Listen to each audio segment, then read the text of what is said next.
복음과 진리를 전하는 방송 KBS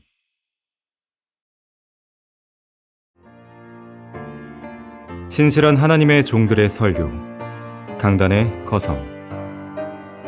마태복음 25장에 나오는 두 가지 비유를 기억하시나요? 그 중 하나가 열 처녀들의 비유죠.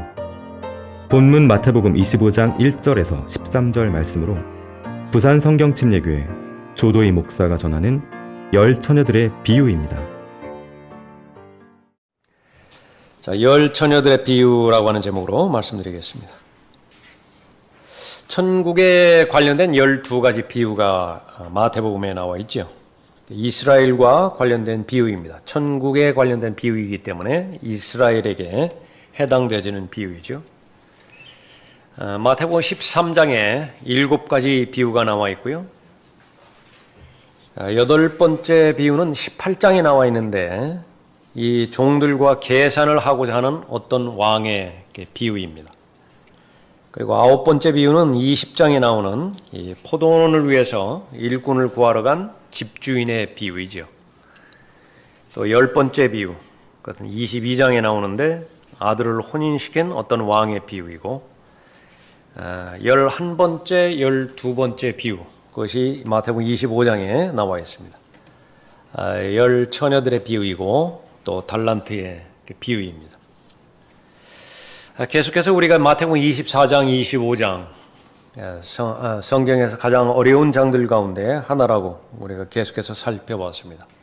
올리브산에서의 설교의 내용인데 왜 이렇게 어려운 부분인 것인가? 하나님의 말씀을 올바로 나누지 못하고 모든 하나님의 말씀이 교회를 위해서 쓰여졌다고 근거 없는 그런 그 믿음 때문에 어려움을 당하는 것이죠. 이번에도 거의 대부분의 잘못된 해석은 이 마태복음 25장이 교회 시대에 적용되어진다라고 그렇게 보는 것입니다.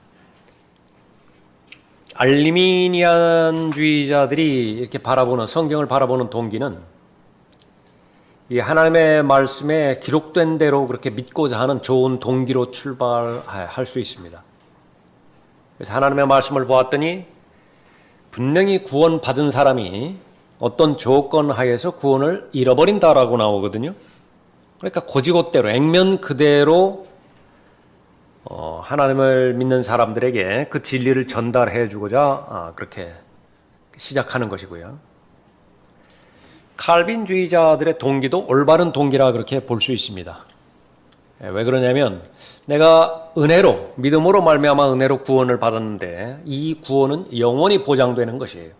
그런데 그 영원히 보장된다라고 하는 것이 어떤 의미가 있느냐 하면 구원에 대한 즐거움과 기쁨이거든요. 구원에 대한 확신입니다. 그러니까 이것이 가장 중요한 진리이기 때문에 구원받은 하나님의 자녀가 이 구원을 잃어버릴 수도 있다라고 하는 잘못된 교리로부터 막아주고 보호해주고자라고 하는 그런 동기로 자신들의 신학을 그렇게 전개할 수 있습니다. 동기는 좋을지 모르지만은 그러나 하나님의 말씀을 올바로 나누지 못했을 때에 그것은 하나님과는 전혀 상관이 없다라고 하는 사실을 우리가 확인하는 거예요. 이 25장도 마찬가지입니다. 이 25장을 교회 시대에 적용할 때 지금까지 그러했듯이 알미니안주의자들, 다시 말하면 행위를 강조하는 것입니다. holiness, 알미니안주의자들, 그래서 구원받은 성도가 구원을 잃어버릴 수 있다라고 하는 강력한 근거 구절로 마태복음 25장을 제시하는 것이에요. 그래서 여기 10명의 처녀들, 다 처음에는 기름을 다 가지고 있죠. 기름이 성령을 예표하고 있는 것입니다. 그런데 이 성령을 계속 가지고 있는 사람이 있는가 하면, 구원이 유지되어지고 있는 사람이 있는가 하면, 중간에서 구원을 잃어버린 사람도 있죠. 성령이 떠났어요. 성령이 없습니다. 구원을 잃어버린 것이죠. 그렇게 자신들의 교리를 지지하는 구절로 사용되어지기도 합니다. 칼빈주의자들은 어떤 본문을 어떻게 해결되는 것이냐 그러면 이 어리석은 5명의 처녀는 처음부터 아예 구원받지 못한 사람이라 그렇게 시작을 합니다. 처음부터. 그러니까 구원받지도 않았는데 본인이 스스로 구원받았다라고 그렇게 고백하는 것이지요. 그것이 언제 드러나느냐 그러면 바로 행위로 입증이 되어질 때의 결과가 드러나는 것입니다. 그렇게 해석하는 부분 하나 있고요. 또 하나는 비유거든요. 그래서 성경에서 언급되어지는 이 비유는 비유를 통해서 교리를 가르칠 수 없다라고 그렇게 결론을 내는 것입니다. 그래서 교리의 비유의 모든 구체적인 사항들은 특별한 의미가 있는 것이 아니라 그냥 일반적인 진리만을 가르칠 뿐이기 때문에 특정한 의미를 부여할 필요는 없다. 교리와 구원에 대한 교리와는 상관없는 본문이다. 그렇게 비껴가기도 하는 것입니다. 그러나 이제 그 본문을 그대로 본다고 한다면 이 교회와 다른 부류의 사람들을 다루고 있다라고 하는 사실을 보는 것입니다. 그래서 성경을 올바로 나누어서 공부하는 가장 근본적인 그 핵심은 뭐냐 그러면 유대인의 위치를 유대인으로 놓을 수 있느냐라고 하는 거예요. 유대인의 위치에는 유대인이 있어야 됩니다.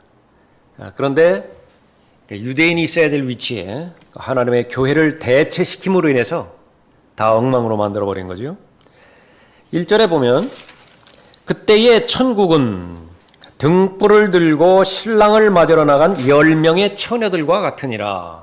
대전제가 이제 천국과 관련되어서 또 처녀들 이렇게 나오죠. 여기에는 어떤 그리스도의 몸도 나오지 않고 어떤 그리스도인도 등장하지 않습니다. 그래서 그리스도의 몸은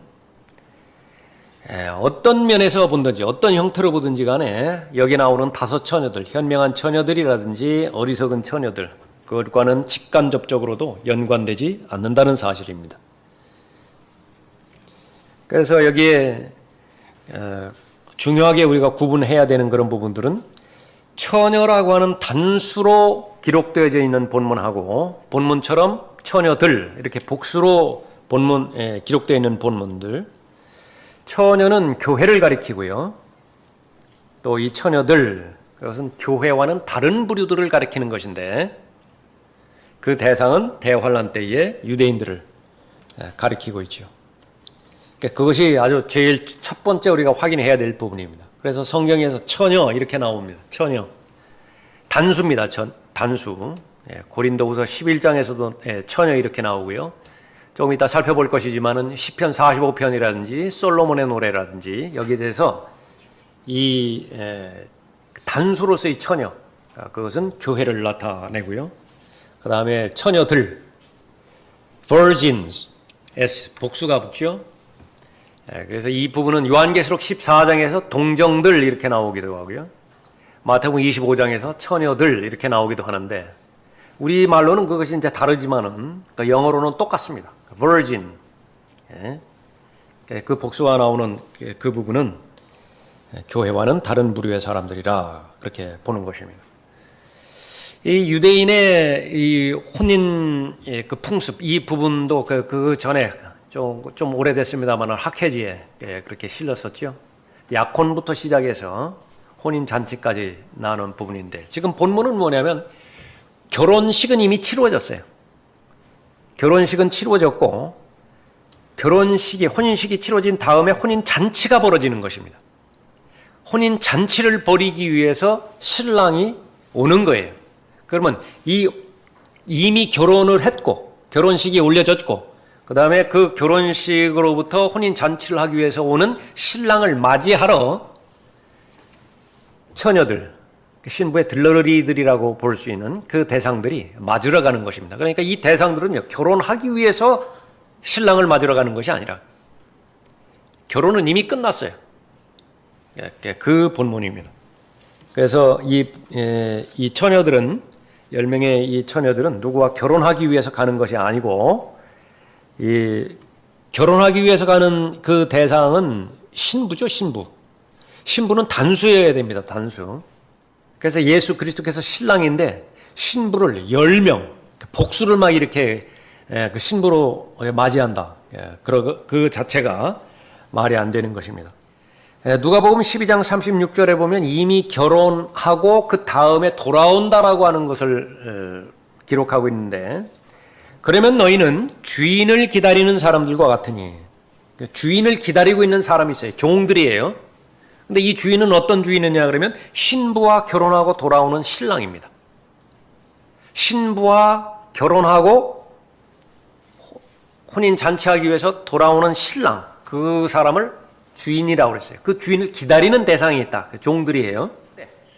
혼인 잔치에서 돌아올 때 그가 와서 문을 두드리면 그들은 즉시 열어주리라. 11절도 보십시오. 그 후에 나머지 처녀들도 와서 말하기를 주여 주여 우리에게 열어주소서. 같은 맥락입니다. 그래서 이 사람들은 이미 결혼하고 돌아오는 신랑을 기다리고 있는 것으로 그렇게 볼 수 있습니다. 자, 처음에는 모두가 기름을 가지고 있었어요. 그러니까 이 칼빈주에서 주장하는 것처럼 처음부터 구원받지 못했던 상태가 아니에요. 처음에는 다 기름이 있었습니다. 10명 다 구원을 받았어요. 그러나 누군가는 구원을 받았고 누군가는 구원을 잃어버리죠. 기름을 잃어버리는 것입니다. 4절에 보면 현명한 처녀들은 등과 함께 기름통에 기름을 가지고 있더라. 7절에 그때 그 처녀들이 모두 일어나서 각기 자기 등을 조절하는데 어리석은 처녀들이 현명한 처녀들에게 말하기를 우리의 등불이 꺼졌으니 너희 기름을 좀 달라고 하더라. 그래서 이 기름이 이 문맥적으로도 그렇고 교리적으로도 그렇고 그 성령에 대한 그 예표이죠. 성령이 떠나지 않으면 구원이 유지되어지는 겁니다. 성령이 떠나면 어떻게 되는 것이냐? 그러면 구원을 잃어버려요. 구속의 그날까지 성령께서 떠나지 않으세요. 우리 안에 성령이 들어오셨는데 성령이 떠나갈 수 있는 입구를 막아버렸어요. 그런 의미는 아니지만은 인쳤다라고 하는 것이 그렇게 그 내용이 이제 포함되었기 때문에 그런 것입니다. 구속의 그날까지 성령은 떠나지 않으신다. 그러니까 구원이 보장되어지는 것입니다. 사울 같은 경우에는 성령이 들어오셔서 구원을 받았죠. 그러나 떠나버리셨다. 그러니까 구원을 잃어버린 것입니다. 그래서 이 성령을 계속 공급받아야만 구원이 유지가 되어지는데 성령을 공급받기 위한 조건이 있습니다. 그것은 지속적인 행위예요. 8절 보십시오. 8절 어리석은 처녀들이 현명한 처녀들에게 말하기를 우리의 등불이 꺼졌으니 너희 기름을 좀 달라고 하더라. 그러나 현명한 처녀들이 대답하여 말하기를 아니라 우리가 너희에게 충분하지 못하니 차라리 장사꾼들에게 가서 너희 쓸 것을 사라. 행위예요.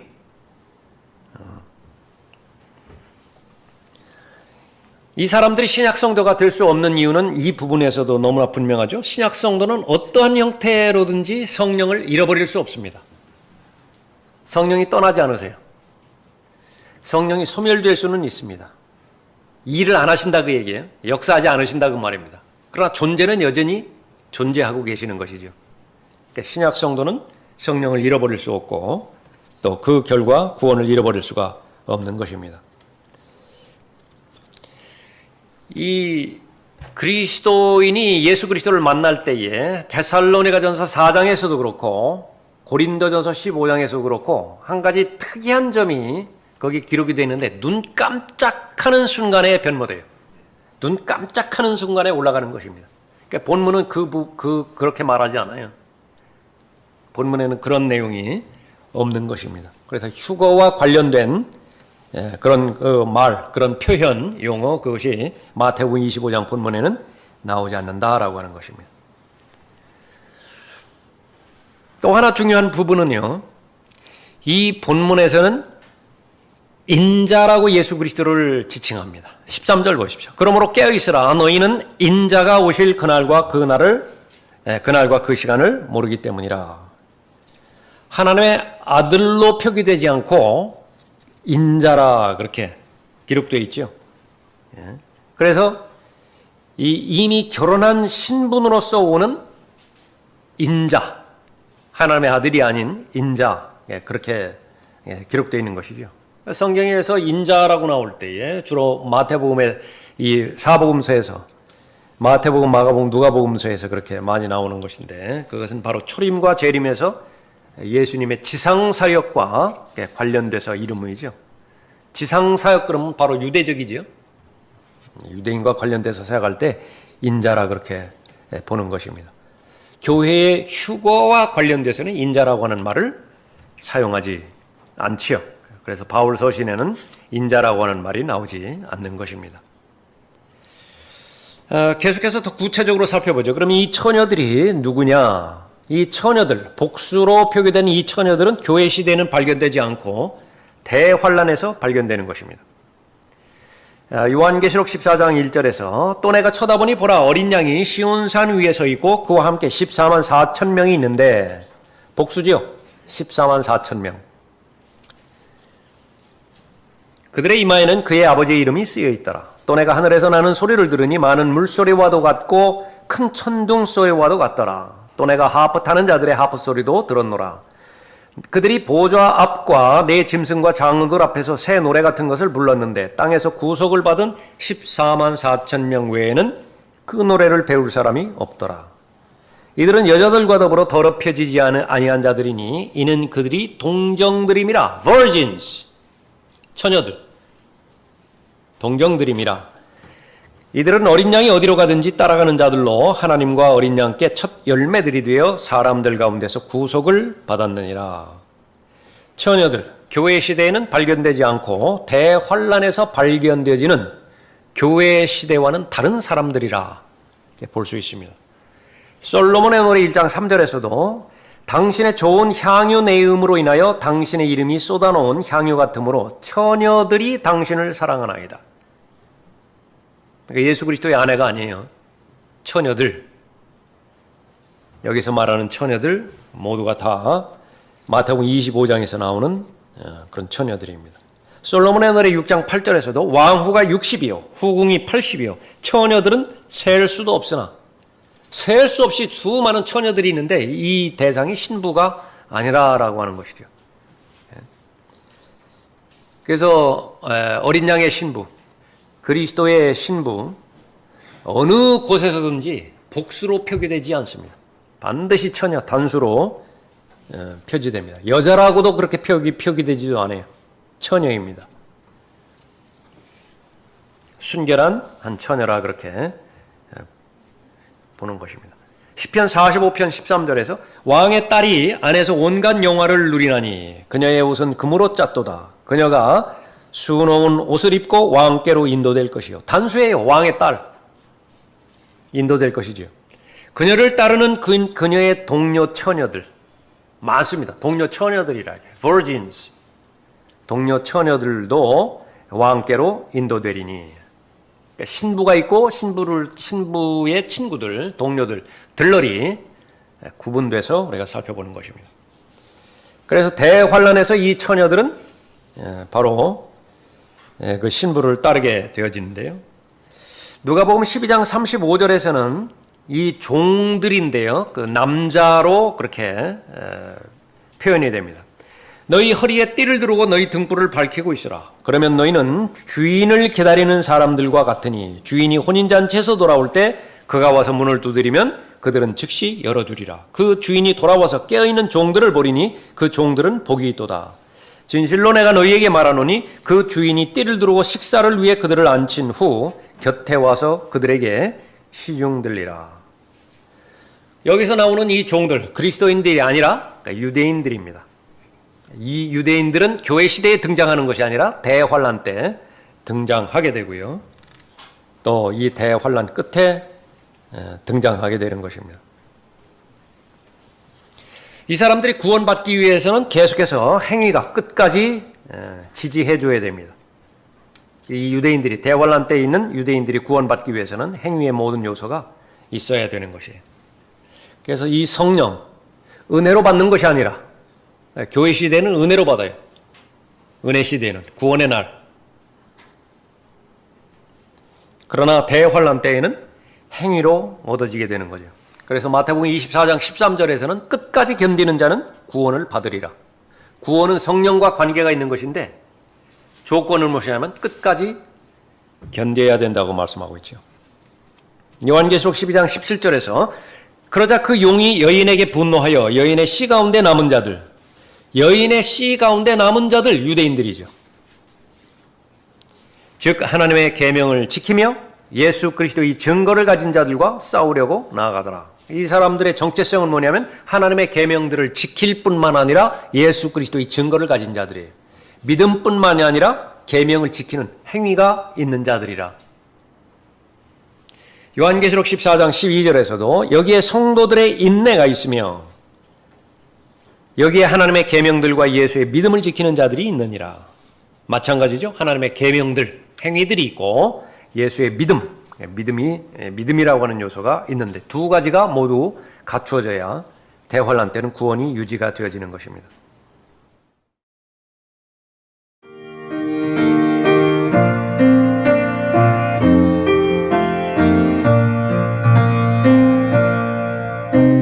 복음과 진리를 전하는 방송 KBS. 그래서 여기에 나와 있는 이 대상들 구원을 받았지만은 중간에 얼마든지 구원을 잃어버릴 수 있다라고 하는 사실을 보는 것입니다. 마태복음 24장에서도 일관적으로 마태복음 25장에서도 일관적으로 이 사실을 계속해서 말하고 있죠. 24장 45절 그 전장 한번 다시 보십시오.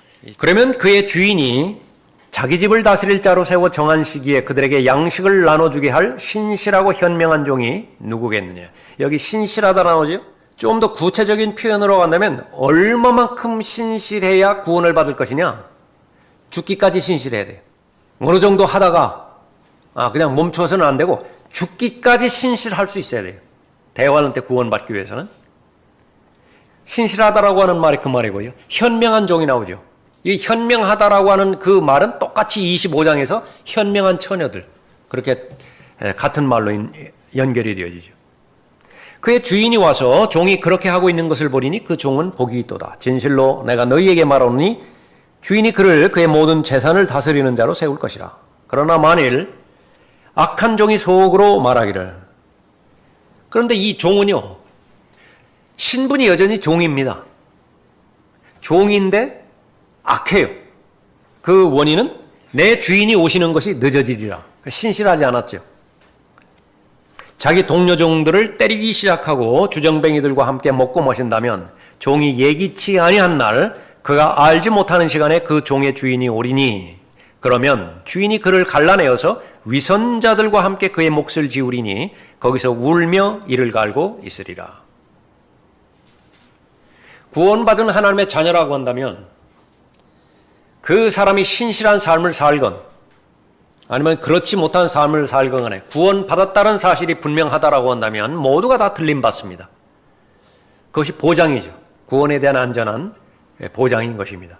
그러나 대환란 때의 남은 자들은 전혀 그 상황이 다르다라고 하는 사실을 볼 수 있습니다. 히브리서 9장 28절에서 그리스도께서도 많은 사람의 죄들을 담당하시려고 한 번 드려지셨고 초림을 말하는 거예요. 두 번째는 재림 때. 두 번째는 자기를 바라는 자들을 구원에 이르게 하시려고 죄 없이 나타나시리라. 그러니까 두 번째 나타날 때는 이제 하나님의 어린 양과는 상관없이 유다 지파의 사자로 나타나실 텐데 그때는 조건이 있어요. 무엇이냐면 자기를 바라는 자들을 구원에 이르게 하시려고 나타나시는 거예요. 그러면 자기를 바라는 자들이 누구냐? 교회 시대에도 예수 그리스도의 재림을 간절히 바라는 사람이 있겠죠. 그러나 그러지 못한 사람도 있어요. 예수 그리스도의 재림을 간절히 바라는 사람도 있지만은 구원받은 하나님의 자녀이지만 그러지 못한 사람도 있다. 육신적이거나 타락했거나 그렇다. 그러나 휴거에는 구분이 없어요. 다 휴거되는 것입니다. 구원받았다고 한다면 그걸 보장해 주는 것입니다. 그러나 히브리서 9장 28절에서는 유일하게 바라는 자들만 구원하세요. 예수 그리스도를 바라는 자들만 구원하시죠. 그러니까 분리가 되는 것입니다. 분리가. 휴거에 참여하는 사람이 있고 휴거에 참여하지 못하는 사람도 있는 것이지요. 휴거에 참여하기 위해서는 어떻게 되는 것이냐? 예수 그리스도를 죽기까지 신실하게 기다려야 됩니다. 만약에 그러지 못하면 구원을 잃어버리는 것이에요. 자, 이런 상황이 한 번 있었거든요. 언제냐고요? 구약시대예요. 구약시대 때 일반적인 그 부분은 성령께서 오셨다가 범죄하면 떠나가신다. 그러면 구원을 잃어버리는 것입니다. 그래서 그리스도의 몸이 이제 공중으로 들림받아서 휴거된 다음에 경륜은 구약시대의 경륜으로 다시 돌아간다. 구약의 상황으로 다시 돌아간다. 그러면 구원받으려면 어떻게 되는 것이냐? 믿음만으로 안 되고 행위가 반드시 요구되어져야 되는 것이죠. 로마서 10장 5절에서 모세도 율법에서 난 의에 대해 기록하기를 그것들을 행하는 사람들은 그것들로 인하여 살리라. 의인은 믿음으로 말미암아 살리라라고 하는 경륜이 있고요. 언제입니까? 구원의 날이라. 의인은 믿음으로 말미암아 살아요. 근데 그 믿음은 하박국에서 말하는 자기 믿음이 아니에요. 구약에서는 자기 믿음이 있어야 사는 것인데 자기 믿음은 사람마다 다 다릅니다. 그러나 신약시대 때는 믿음의 대상이 똑같아요. 믿음의 창시자의 완성자이신 예수예요. 예수 그리스도를 믿으면 그것이 의인이에요. 의인은 믿음으로 말미암아 사는 것이에요. 그렇게 해서 구원받은 사람이 공중으로 들림받아 올라간 다음에 대환란 때가 되면은요, 이제 다시 로마서 10장 5절로 돌아가는 것입니다. 모세도 율법에서 난 의에 대해 기록하기를 그것들을 행하는 사람은 그것들로 인하여 살리라고 하였느니라. 그래, 행함이 받쳐줘야 계속 살아가는 것이죠. 레위기 18장 5절에서도 그러므로 너희는 나의 규례들과 나의 명령들을 지키라. 행위죠. 어떤 사람들이 그것들을 행하면 그는 그것들 안에서 살리라. 살리라. 누가복음 10장 25절에서 영생을 어떻게 상속받을 수 있습니까? 예수님께 질문을 합니다. 선생님, 내가 영생을 상속받으려면 어떻게 하여야 하리까? 주 예수 그리스도를 믿으라. 그렇게 답변하지 않으셨어요. 내가 옳게 대답하였도다. 이것을 행하라. 그러면 내가 살리라. 십자가 이전이라고요. 그래서 구약시대를 대표했던 다윗이 온전히 깨달은 사실 하나는 뭐냐면 바로 행위들이 성령을 잃어버리는 것과 관계가 있다는 사실을 알게 된 것이죠. 마태복음 25장 본문이 바로 정확하게 그 본문인 것입니다. 야고보서 1장 1절에서 하나님과 주 예수 그리스도의 종 야고보는 널리 흩어져 있는 12지파에게 문안하노라. 그래서 야고보서는 일반 서신이에요. 일반 서신이 어려운 부분은 교리가 두 개가 포함이 되어 있어요. 하나는 교회 시대의 교리가 포함이 되어 있고 동시에 대환란 때의 교리가 포함이 되어 있는 것입니다. 베드로전서 베드로후서 마찬가지고요. 히브리서 마찬가지입니다. 특히 히브리서는 이 대환란 교리가 많이 그렇게 등장하기 때문에 아주 어려운 그 부분이죠. 야고보서는 누구에게 대상으로 교리적으로 누구에게 쓰여졌는 것이냐? 이스라엘이에요. 12지파예요. 12지파. 하나님의 교회를 12지파라고 그렇게 부르지 않는다게. 신천지만 빼고. 야고보서 2장 24절에서는요. 이제 너희가 알거니와 사람이 행함으로써 의롭게 되는 것이 아니요. 믿음으로만 되는 것은 아니니라. 그랬다. 그러니까 이 본문 가지고서도 참 설교자가 거짓말 많이 합니다. 예. 자, 지금까지 살펴봤던 것이 이게 잘못된 교리, 그리고 성경적, 올바른 성경적 해석이 무엇이냐 살펴봤고요. 그 다음에 이제 역사적인 적용을 합니다. 13절 보십시오. 13절. 그러므로 깨어있으라. 너희는 인자가 오실 그날과 그 시간을 모르기 때문이라. 자, 이 부분에 대해서는 거듭거듭 우리가 살펴봤습니다. 중요합니다. 인자가 오실 그날과 그 시간을 모르기 때문이라. 말 그대로 모르기 때문이라 그렇게 할 수도 있고요. 왜냐하면 예수님께서는 스스로 자신의 하나님의 전지하심을 제한하셨기 때문에 이런 말씀을 하실 수 있어요. 인자로서. 그러나 그것보다는 훨씬 더 역사적인 배경 가운데서 이스라엘이 메시아를 받아들이는 그 상황, 인자를 맞이하는 그 상황이 변수가 너무 급격하게 빨리빨리 지금 돌아가고 있는 상황이에요. 역사라고 해요, 역사. 취임된 요한이 선두주자로 왔죠? 메시아의 선두주자로 왔습니다. 회개하라 천국이 가까이 왔느니라. 그렇게 기다렸던 말라키 4장의 메시지가 400년이 흐른 다음에 비로소 들린 거예요. 구약을 알고 또 바리새인이든 사두개인이든 메시아를 기다렸던 사람들의 귀가 번쩍 뜨였어요. 들어야 되는 그 메시지가 들린 것이죠. 회개하라 천국이 가까이 왔느니라. 즉각적으로 취임된 요한에게 가서 물어보는 것이 두 가지였습니다. 내가 그 선지자냐? 내가 엘리야냐?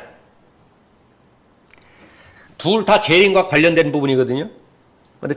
그러나 그 질문을 받았을 때에 취임된 요한은 엘리야가 아니라 부정을 했습니다. 그러나 분명하게 취임된 요한은 엘리야의 영과 능력으로 왔어요. 거기까지는 분명히 사실입니다. 엘리야의 영과 엘리야의 능력으로 온 취임된 요한이 이 이스라엘이 특히 산헤드린이죠. 종교의 지도자가 취임된 요한의 메시지를 받아들인다고 한다면 취임된 요한은 엘리야가 되는 것이에요. 그 사실의 가능성에 대해서 마태복음 11장에서 예수님께서 말씀하셨습니다. 그럴 의향만 있다면, 취임된 요한을 받아들일 의향만 있다면 그가 엘리야라고 해요. 근데 그 의향이 없어요. 한순간이 넘어가 버린 것입니다. 인자가 올 바로 그 순간이 취임된 요한을 거부함으로 인해서 연기가 돼버렸어요. 그러나 그 연기된 기간은 그리 길지 않아요. 그 다음에 메시아가 직접 나타나시잖아요. 회개하라 천국이 가까이 왔느니라. 그러니까 예수 그리스도를 받아들이면 어떻게 돼요? 구약의 재림에 관련된 모든 예언들이 다 이루어지죠. 그렇다고 한다면 예수 그리스도는 십자가에 죽지 않아도 되는 것이냐? 아니에요. 그래도 죽으셔야 돼요. 이사야 53장이 예언되어 있기 때문에, 시편 22편이 예언되어 있기 때문에 반드시 십자가에다 달리셔야 된다. 근데 그때 죽이는 것은 이제 로마인들이 죽일 거예요. 상황으로 볼 때. 그러면 죽으시고 승천하시자마자 곧바로 재림하시는 것입니다. 초림과 재림이 그렇게 별 의미가 없다고 해요. 순식간에 일어나는 부분이기 때문에. 그러나 십자가에 못 박으라고 그랬죠. 또 한 번 지나간 거예요. 인자가 올 날이 또 한 번 지나가 버렸다고 해요. 예수님께서 십자가에서 용서해 주시라고 기도했죠. 하나님께서 그 기도에 응답하여 주셨으며 또 한 번의 기회가 주어진 거예요. 유대인들에게.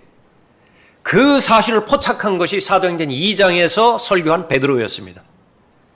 오전에도 살펴봤던 것처럼 베드로는 사도행전 2장에서 설교할 때 단 한 명의 이방인도 거기 포함시키지 않았어요. 모두가 다 유대인들이에요. 유대인들. 유대인들에게 메시지를 선포할 때 3장에서의 그 메시지는 예수 그리스도의 재림입니다. 예수 그리스도께서 곧 오실 거예요. 그러면 오실 때에 너희 죄들이 지워질 것이라. 근데 그때 너희 죄는 무엇이냐면 십자가의 메시아를 죽인 죄예요. 여기에 찔림을 받았죠. 유대인 무리가 하나가 돼서 우리가 어떻게 하면 되겠습니까? 사도행전 16장에서는 개인적으로 질문한 것과 달라요. 내가 구원받으려면 어떻게 해야 됩니까? 이 질문을 한 것이 아니에요. 우리가 어떻게 해야 됩니까? 아버지와 아들과 성령의 이름으로 침례를 받아라. 그 말 하지 않았어요. 예수의 이름으로 침례를 받아라. 예수의 이름으로. 그러면 그것이 근거가 돼서 그 행위에 근거해서 성령의 선물을 받을 것이다. 우리는 그렇게 구원받지 않아요. 그리스도의 교회만 그렇게 구원받는 거죠. 예? 그렇게 해서 사도행전 7장까지 무르익었는데 마지막 스테판의 설교로 마지막 기회를 유대인들이 거부해버렸죠. 그 마지막 기회를 거부하자 이제는 다르다고요. 지금까지는 조금 연기되고 막 재림이 임박하고 그렇게 되는데요. 스테판의 거부로만 하면서 2000년간 연기가 되어버렸어요. 그래서 지금 거대한 물결이 지금 흘러가고 있다고요. 유대인의 물결이라고 하는, 유대인은 왕국과 관련되어 있죠. 왕국 복음과 관련되어 있습니다. 천국과 관련되어 있다고요. 지상에 세워질, 예루살렘에 세워질 다윗의 보좌와 관련되어 있다고요. 거대한 물줄기가 흐르다가 마태복음 27장 십자가에 와 있죠. 사도행전 2장, 사도행전 7장 막 이제 무르익을 그런 그 상황인데 다 놓쳐버렸어요.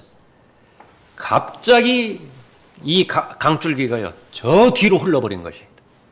그리고 이 직선으로 흘러야 될 이 부분이 과로로 쳐져 버렸어요. 교회 시대라고요. 그것이. 교회 시대가 시작되고 교회 시대가 이제 마치면 어떻게 되느냐 그러면 과로가 끝나요. 그러면 돌아갔던 강줄기가 이제 자기 위치로 오는 거죠. 그럼 다시 흘러가는 거예요. 그 다시 흘러가는 그 회복되어지는 기간이 마태복음 25장에서 언급되고 있는 대환란이라고. 역사적으로는 어떻다고요? 언제 인자가 올지 몰라요. 아주 지금 긴박하다고요. 긴박해. 지금 여기는 십자가 전이죠. 마태복음 25장이니까. 당장이라도 인자가 다시 오실 수 있는 그런 상황이라고요. 그렇기 때문에 제자들은 깨어 있어야 돼요. 13절 다시 보십시오. 그러므로 깨어 있으라. 너희는 인자가 오실 그날과 그 시간을 모르기 때문이라 언급하고 있죠.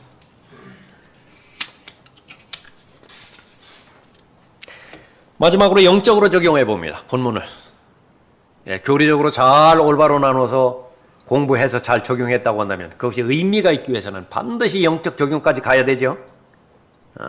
영적 적용에서 실패한 그 부류들이 극단적 세대주의자들이 성경을 갈기갈기 그냥 쪼개놓기는 했는데 자신과는 아무 관계가 없어요.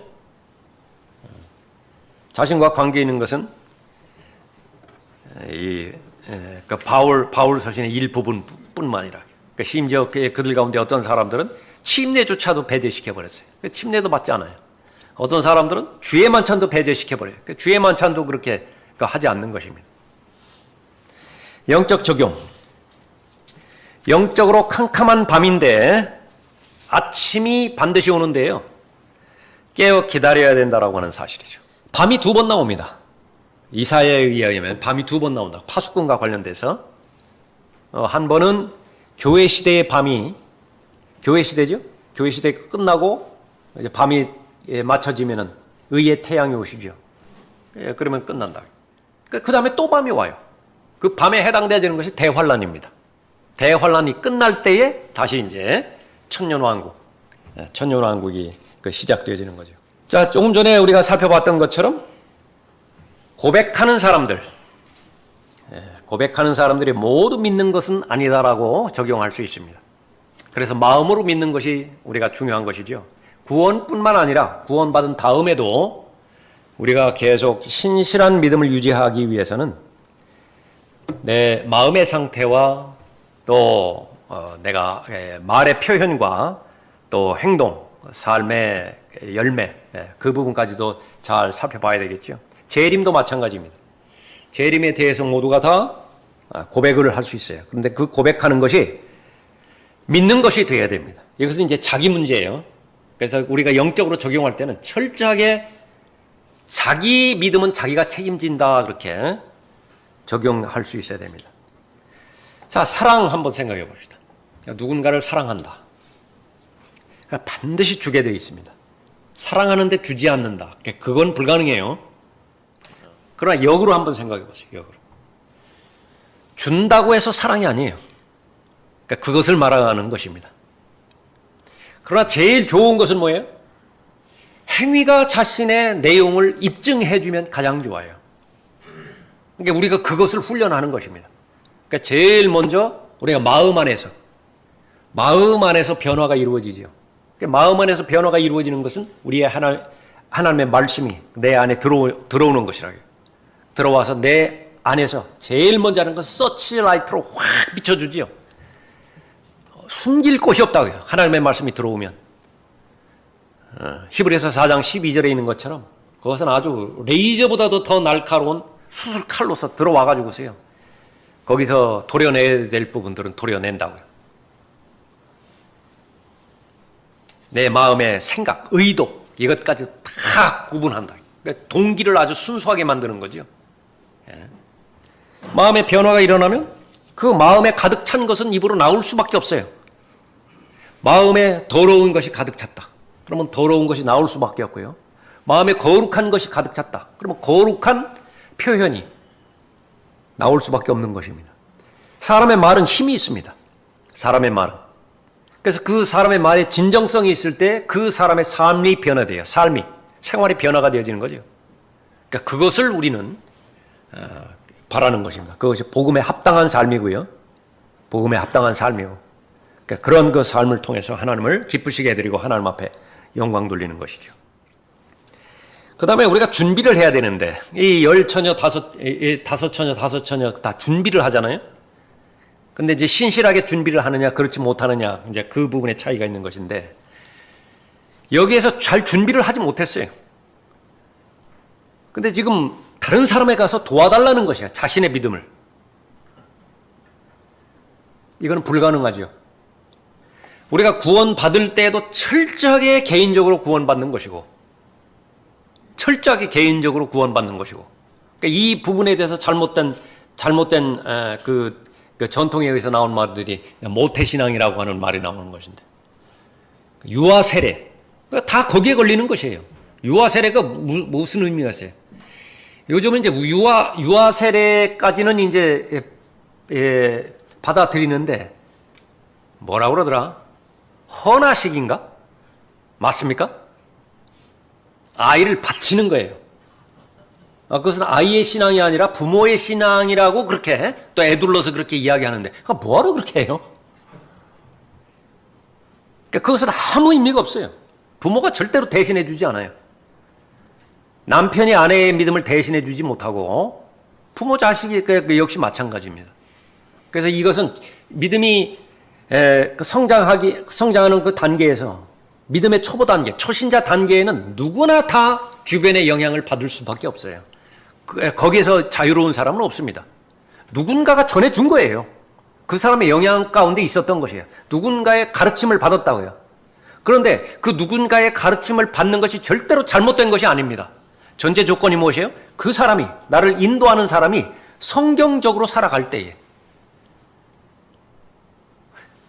바울이 없는 디모데는 생각할 수 없어요. 바나바 없는 바울 역시 마찬가지로 생각할 수도 없어요. 독불장군 없어요. 그리스도인은. 그러나 이제 점차 자라면서 좋은 의미에서 디모데는 바울로부터 독립을 합니다. 개별적으로 쓰는 것이에요. 그렇다고 해서 디모데가 바울을 업신여기지 않죠. 더 배나 존경하는 것이에요. 특히 말씀에 수고하는 장로들, 수고하는 일꾼들에 대해서는 배나 더 존경하라고 그렇게 됐죠. 그러니까 훌륭한 동역자들로서 그렇게 성장하는 것이죠. 취임낸 요한이 우리의 하나의 본보기입니다.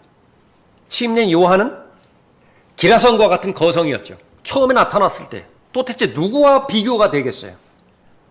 그런데 그 많던 제자들이 다 예수님께로 다 옮겨가는 것이에요. 그러니까 옆에 있던 제자가 찔르잖아요. 언제까지 참으시겠습니까? 언제까지? 결론은 그거예요. 융성하실 분은 융성해야 되고요. 나는 쇠잔해야 된다. 그분은 융성하셔야 돼요. increase. 나는 쇠잔해야 돼요. decrease. 그러니까 그 자체에 대해서 사람으로부터 자유롭고, 또 자신의 믿음에 대해서는 철저하게 자기가 잘 준비하고 대비가 돼야 되는데, 특히 재림에 관련돼서는 그런 본문 말씀과 관련돼서 언급하고 있는 것입니다. 그러면 여기에 대해서 왜 이 5명의 이 처녀들은, 현명한 처녀들은 잘 준비가 돼서 끝까지 그 주인을 그렇게 만났는데 5 처녀는, 어리석은 처녀는 그렇게 만나지 못했는 것이냐? 본문에는 나와 있지 않지만 다른 배경에 보면 게으른 거예요. 악한 것입니다. 우선순위가 잘못되어 있기 때문에 그렇죠. 믿음은 결단에 의해서만 이루어집니다. 결단하지 않는 것은 어떤 믿음과도 연결이 안 돼요. 영접할 때도 결단해야 되고요. 믿겠다, 아주 결심해야 됩니다. 그런 결단마다 요구되어지는 것이 자기 부인이에요. 계속 충돌하는 것입니다. 그런데 이 우리가 경건에 이르는 훈련이라고 하는 것은 이 결단이 지속되는 것이에요. 결단을 계속 반복해서 하는 것이에요. 그래서 결단이 습관이 되게 만드는 것, 경건에 이르는 훈련입니다. 그런데 이런 기회는 언제든지 오는 것이냐? 아니에요. 이 부분. 기회를 주시는 것도 어차피 하나님의 은혜입니다. 어차피 하나님의 은혜라. 평상시에 이렇게 할 수 있는 일들, 이렇게 말을 한다든지 노래를 부른다든지 아니면 이렇게 읽는다든지 그 부분이에요. 이 무슨 타이레놀 2알, 3알 정도 먹어야 될 두통만 한 번 왔다 그러면 모든 것이 올스톱이에요. 여러분은 하실지 모르지만 저는 못해요. 저는 모든 것이 올스톱이에요. 올스톱. 예. 그러면 이제 그 전해를 생각해 보는 것입니다. 얼마나 당연하게 여겨졌던가. 건강하게 눈 떠가지고서 마음만 먹으면 얼마든지 책 볼 수 있고 뭐 기도할 수 있고 찬양 부를 수 있고 또 시간에 맞춰서 설교 준비하고 이런 부분들이 얼마나 자연스러웠던 것인가. 그러나 하나님께서 기회 주시지 않으면, 은혜를 베풀어 주시지 않으면 못하는 것이에요. 근데 그 기회 가운데서도 내가 결단할 수 있는 기회들이 있거든요. 내가 성장할 수 있는 기회들이 있어요. 특히 그것은 이제 지역 교회를 통해서 많이 그 기회들이 공급이 되어지죠. 근데 내가 지금 포착할 수 있는 기회가 있습니다. 그 포착할 수 있는 기회를 나에 관련된 어떤 문제로 인해서 잃어버렸어요. 다시 오리라는 보장이 어떻게 되는 것이냐. 언제가 마지막일는지 모른다고 말이에요. 이 부분이. 그러니까 그것을 우리가 영적으로 잘 적용하는 것입니다. 고백하는 사람들이 모두 다 믿는 것은 아니고요. 또 자신의 믿음, 그 어떤 누구도 나를 대신해서 보장해 주지 못합니다. 목사가 여러분의 믿음을 대체해 주지 못하는 것입니다. 자신의 믿음은 자신이 잘 지켜야 되고, 특히 재림과 관련돼서 이 믿음이 계속해서 연단되어지고 성장돼야 되는데, 그 기회들, 그것은 언제나 주어지는 것이, 돌아오는 것이 아니다라고 하는 사실을 알고, 우리가 그런 기회가 있을 때 더욱더 하나님 앞에 감사를 드리고요. 그 기회를 포착해야 되고, 그 시간들을 사서 이렇게 얻어야 되겠습니다. 이상 강단의 거성을 마치겠습니다.